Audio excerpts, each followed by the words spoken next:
Hello, what's up mga ka-wonder? Magandang araw po sa inyong lahat. And in today's video, we are going to unbox my first ever gimbal, ang Osmos DJI OM5.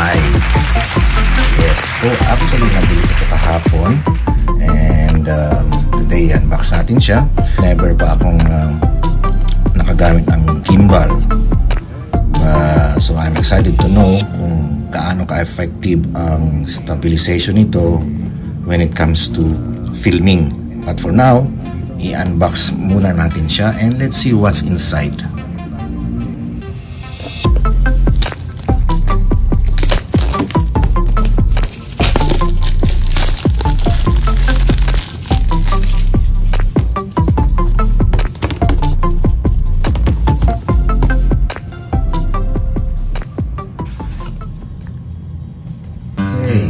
Meron siyang manual. I'm sure there's a manual, so safety guidelines and so on. Okay, tapos natin yan. And there you have it. The gimbal itself, the name OM5. Yeah. So, natin.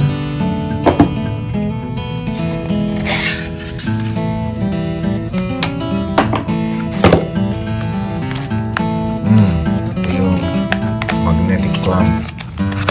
Okay. Ito yung grip niya. Tripod grip. Okay.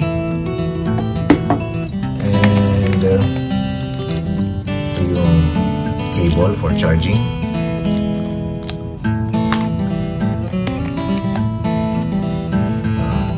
Ito riser pad. Also comes with a storage pouch. Ilagay sa loob. Ayan.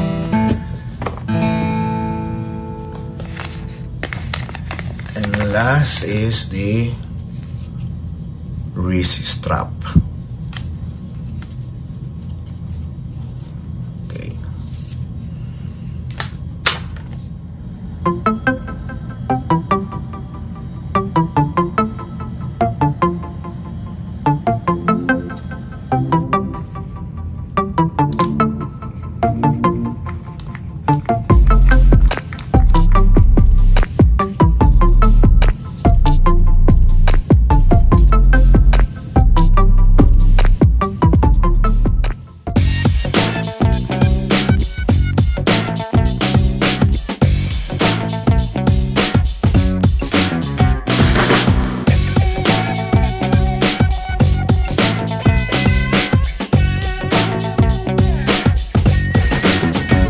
The DJI OM5 device. So to open it, to unlock, actually you have to rotate this and lift.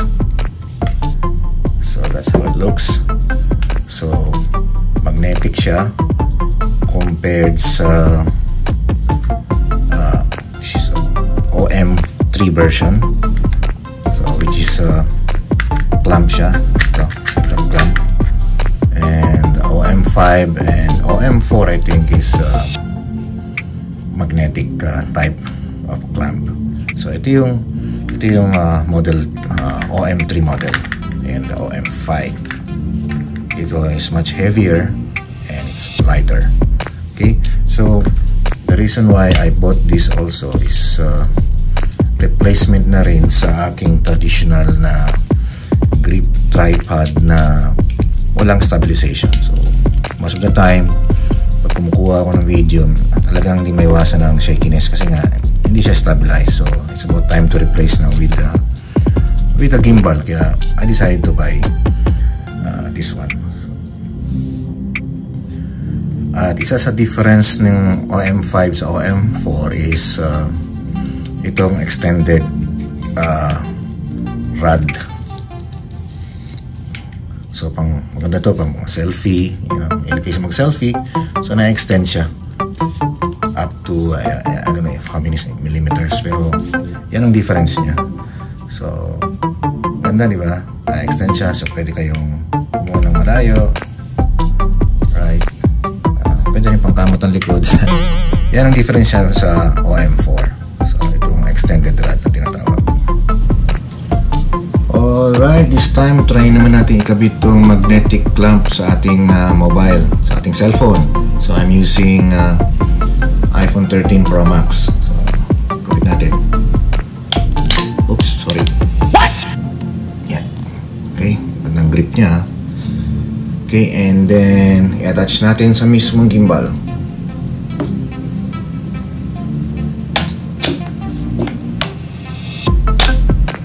Kapit, but should be on the center. Yo.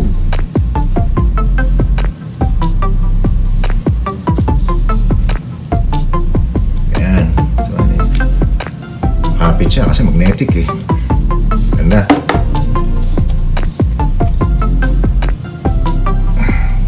Let's switch it on.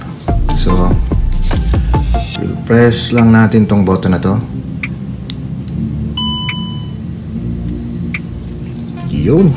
So, by default, naka portrait mode siya. So, if you want to change it to landscape mode, double tap lang dito sa button na to. Ayan. Then, balik natin. Let's portrait. Okay. And then let's connect mismo sa DJI Mimo na apps. Let's connect. Device connecting, Bluetooth, would like to pair with your phone. Pair. Prepare natin siya. Authorize. Would like to access the camera. Okay. Access microphone, okay. Start. Actually, isa sa nagustuhan kong features nitong Osmo OM5 o kahit yung sa ating older model ay yung meron siyang active tracking na tinatawag. So basically, ilalak niya itong subject na to, so kahit saan ka pumunta, susundan niya. So subukan natin dito sa box na to. So all we have to do is i-run muna natin to or i-open muna natin itong DJI Mimo app. Okay, and then ito ang ating subject. Let's put a square on it. Okay, now nakalock na yan, so kahit saan pumunta yan, susunod yung camera na yan. Thumbs. Hanip, diba? Alright. Try natin pataas. Okay. Left. Right. Well, as of now, ito muna ang video natin for the day. More of unboxing the DJI OM5. So, tingnan muna natin kung ano yung mga accessories na meron siya. Then, yung kanina pinakita ko nga yung isang active tracking, so maganda yan, di ba? But tulad ng nasabi ko, so need ko muna siyang pag-aralan. So on my next video, hopefully makapag-produce na tayo ng isang magandang footage. At the moment, ito muna, and marami pong salamat at I'll see you in my next video. Peace.